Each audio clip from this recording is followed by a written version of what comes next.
సాధారణంగా ముసలి దేన్నైనా వేటాడినప్పుడు ముసలి దాన్ని పట్టుకొని తక్కువ నీళ్ళకి లాక్కెళ్ళిపోతుంది. ఎందుకని అంటే దాని అర్థం ఏంటి?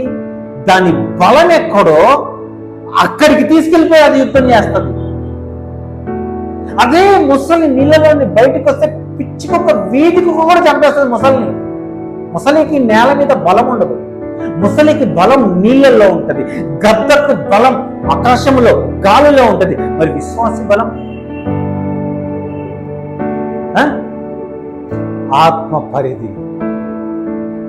మనం ఏం చేస్తున్నాం అంటే సాతానుతో ఇక్కడ కింద కొట్టుకుంటా ఉన్నాం. కింద వాడికి బలం